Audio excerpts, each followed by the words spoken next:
Hello everyone. आज का जो हमारा क्लास होगा वो वर्ब पे ही होगा, जिसका पार्ट 3 है ये।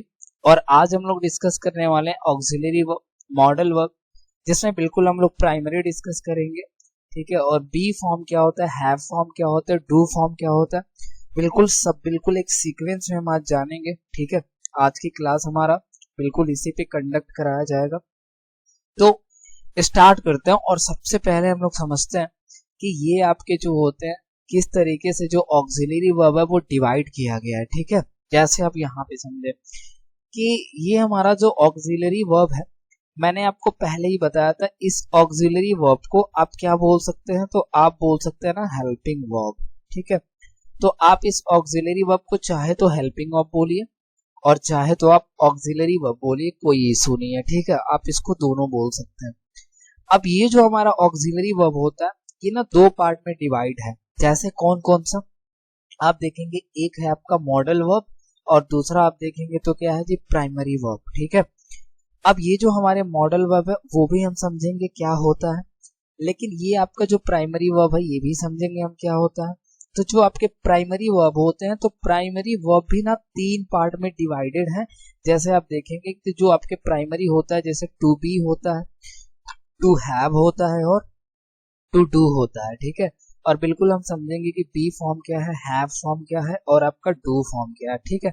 तो आपको अभी क्या समझना है कि जो आपकी ऑक्सिलरी वर्ब होती है एक्चुअल में, वो आपका इसके दो पार्ट होते हैं, एक आपका मॉडल और दूसरा आपका क्या है, प्राइमरी वर्ब है। ठीक है। जरा देखते हैं एक्चुअल में। तो आप सबसे पहले समझेंगे कि ऑक्सिलरी वर्ब बोलते किसको है। ठीक है। देखिए क्या ये कह रहा है कि द वर्ब, यानी आपके पास कोई भी वर्ब हो सकता है। अब वो वर्ब कौन कौन सा होगा, टू बी यानी बी फॉर्म का वर्ब हो सकता है, या फिर हैव फॉर्म का वर्ब हो सकता है, या फिर डू फॉर्म का वर्ब हो सकता है। अब ये कह रहा है कि which is used with a main verb, यानी जिसको ना मेन वर्ब के साथ यूज किया जाता है। ठीक है। क्या करने के लिए, टू शो टाइम, यानी टाइम को रिफर करने के लिए या फिर एक्शन को रिफर करने के लिए, उसी को हम क्या बोलेंगे, ऑक्सिलरी वर्ब बोलेंगे। कहने का मतलब क्या है, मैं समझा रहा हूँ कि कोई भी आपके पास एक ऐसा वर्ब है, आप ऐसे समझे। ठीक है। कोई भी आपके पास ऐसा वर्ब है जिसका हम यूज करते हैं, पता है किसके साथ, मेन वर्ब के साथ। अब मेन वर्ब का मीन्स क्या हो गया, मेन वर्ब मीन्स हो गया कि कोई भी आपका एक्शन वर्ब, ठीक है, जो किसी एक्शन को बताए, किसी कार्य को बताए, जो हमारा सब्जेक्ट परफॉर्म करता है। ठीक है। वही आपका क्या होता है, मेन वर्ब। तो आपका जो बी फॉर्म है और जो हैव फॉर्म है और डू फॉर्म है, जैसे मैं ना आपको क्लियर कर देता हूँ। देखिए जैसे बी फॉर्म में आपका क्या क्या आता है, तो बी फॉर्म में आपका आएगा इज, एम, आर। ठीक है। और इसी में जो आपका इंक्लूडेड होता है वो होता है वो आपका वाज और वर। ये पता है कौन से फॉर्म है, बी फॉर्म है। और हैव फॉर्म में आपका कौन कौन सा आता है, तो हैव फॉर्म में आपका हैव आएगा। ठीक है। और उसके बाद से आपका आएगा हैज और इसी में आपका आएगा हैड। ये आपके कौन से फॉर्म है, हैव फॉर्म है। ठीक है।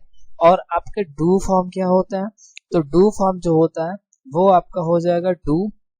ठीक है। डज और क्या हो जाएगा आपका डीड। ठीक है। तो समझिए, यानी बी फॉर्म क्या हो गया, इज, एम, आर, वाज, वर। तो जब भी आप बी फॉर्म बोलेंगे तो आप किसका बात कर रहे हैं, इज, एम, आर, वाज और वर की बात कर रहे हैं। जब आप हैव फॉर्म बोल रहे हैं तो किसका बात कर रहे हैं, हम हैव, हैज और हैड का। और जब आप डू फॉर्म कर रहे हैं, डू फॉर्म की आप बात कर रहे हैं, तो डू, डज और डिड का। ठीक है। तो कोई भी हमारा जो वर्ब होगा वो बी फॉर्म हो सकता है, बी फॉर्म का मीन्स इसमें से कोई भी हो सकता है। आप ऐसे समझ लीजिए, जो भी मैंने यहाँ पे वर्ब लिखा है इसमें से कोई भी यदि आपका वर्ब है, ठीक है, और इसके साथ एक मेन वर्ब है, तो आप इसको क्या बोलेंगे, ऑक्सिलरी वर्ब। जैसे मैं समझाता हूँ, यहाँ पे समझिए। ये कह रहा है कि सी हैड। अब देखिए यहाँ पे हैड लिखा हुआ है, तो आप कहेंगे हाँ सर हैड लिखा हुआ है। अभी कट मीन्स क्या होता है, तो आप कहेंगे सर कट मीन्स होता है काटना। अब जब कट मीन्स होता है काटना, तो ये बता किसको रहा है, तो आप कहेंगे सर ये एक्शन को बता रहा है। और जब एक्शन को बता रहा है तो ये होगा क्या, तो ये होगा आपका मेन वर्ब। ठीक है। तो आप देखिए हैड के साथ आप देखेंगे तो क्या है, मेन वर्ब है। अब ये हैड आपका कौन सा फॉर्म है, हैव वाला फॉर्म है। तो जब भी आप देखेंगे is, am, are, was, were, have, has, had या फिर डू और डज, डिड, इनके साथ पता है क्या लग जाए, कोई मेन वर्ब लग जाए, तो हम इनको पता है क्या बोलेंगे, ऑक्सिलरी वर्ब बोलेंगे। तो यहाँ पे देखिए हैड के साथ एक मेन वर्ब आ गया, तो यहाँ पे यदि मेन वर्ब आ गया तो हैड आपका कौन सा वर्ब है, यहाँ पे ऑक्सिलरी वर्ब है। ठीक है। यहाँ पे समझिए, यहाँ पे कह रहा आई एम, एम लग गया और एम के साथ प्लेइंग लगा हुआ है, तो आप कहेंगे सर प्लेइंग लगा हुआ है, सर प्ले, प्ले मीन्स होता है खेलना। अब ये बताएगा किसको, एक्शन को बताएगा, तो हमारा जो प्ले है वो पता है क्या है, मेन वर्ब है।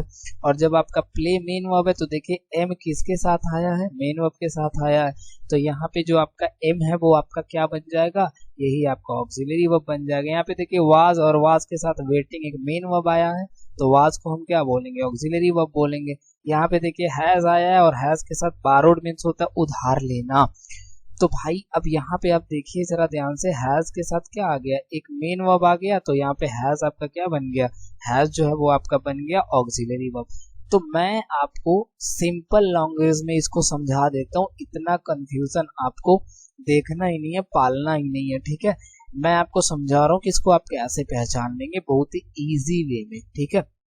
देखिएगा ध्यान से, जैसे मान लीजिए मैं क्या कह रहा हूँ कि कभी भी आप इतना देखिएगा, कहीं भी लिखा हुआ है इज, एम, ठीक है, आर, वाज या फिर वर, ठीक है, या लिखा हुआ यहाँ पे हैज या फिर क्या लिखा है, हैव, ठीक है।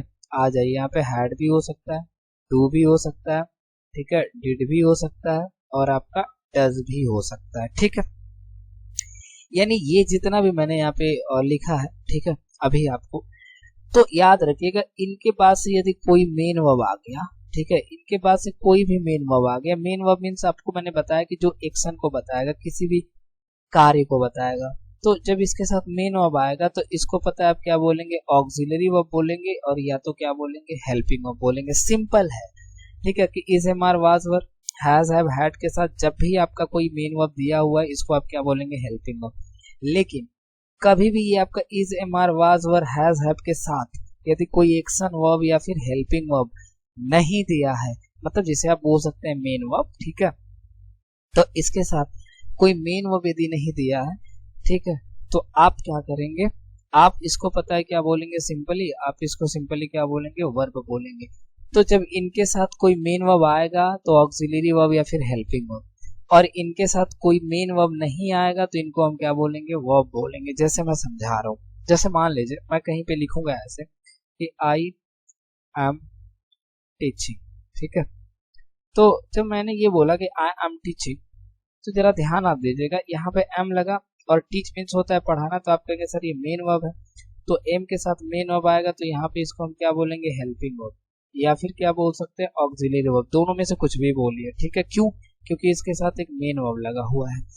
लेकिन इसी सेंटेंस को मैं ऐसे बोलूं, जरा ध्यान से सुनिएगा कि आई एम अ टीचर, कि मैं जो हूं ना एक टीचर हूं, तो यहाँ भी तो एम लगा है, तो एम के बाद से क्या कोई भी मेन वर्ब लगा है, एक कोई ऐसा भी, आप बताइए कोई ऐसा वर्ब है जो किसी एक्शन को बता रहा है, तो आप कहेंगे नहीं सर इसमें कोई ऐसा एक्शन नहीं है, तो यहाँ पे जो एम है ये एक्चुअल में क्या बनेगा, आपका केवल वर्ब होगा, ये हेल्पिंग वर्ब नहीं है। तो इनके साथ जब मेन वर्ब आएगा तभी हम इसको ये ऑक्सिलरी वर्ब या फिर हेल्पिंग वर्ब बोल सकते हैं, नहीं तो हम इसको ऑक्सिलरी वर्ब या फिर हेल्पिंग वर्ब नहीं बोलेंगे, ठीक है जी। अब मॉडल वर्ब क्या होते हैं, मैं इसको वैसे तो मॉडल वर्ब में जब पढ़ाऊंगा तो एक एक के यूजेस मैं आपको बताऊंगा, ठीक है, लेकिन मॉडल या तो इसको मॉडल वर्ब बोलिए या तो आप मॉडल्स बोलिए, बात वही है। अब ये देख लीजिए इनका थोबड़ा एक बार, ठीक है, ये सब आपके क्या होते हैं, मॉडल होते हैं, जैसे विल है, वुड है, शैल है, शुड है, कैन है, कुड है, मस्ट है, मे है, माइट है, डेयर है, नीड है, यूज टू, ऑट टू, ये सब आपके कौन से कैटेगरी में आएंगे भाई, मॉडल्स में आएंगे। तो ये जब भी देखें आप तो इसको याद रखिएगा, ये मॉडल्स है, ठीक है। अब जरा समझते हैं और नेक्स्ट क्या है, तो अब आपको हमको समझ लेना, देखो टू बी फॉर्म, जैसे मैंने आपको पहले ही बता दिया, जैसे बी फॉर्म क्या होता है समझिए, जब भी इज, एम, आर, वाज, वर, ये इसी को हम पता है क्या बोलते हैं, बी फॉर्म, क्योंकि हमारी जो प्राइमरी वर्ब है वो आपके 3 पार्ट में डिवाइडेड है, किसमें, एक तो बी फॉर्म में, तो बी में कौन सा आएगा, इज, एम, आर, वाज और वर आएगा। दूसरा हैव, तो हैव में आपका हैव, हैज और क्या आ जाएगा, हैड आ जाएगा।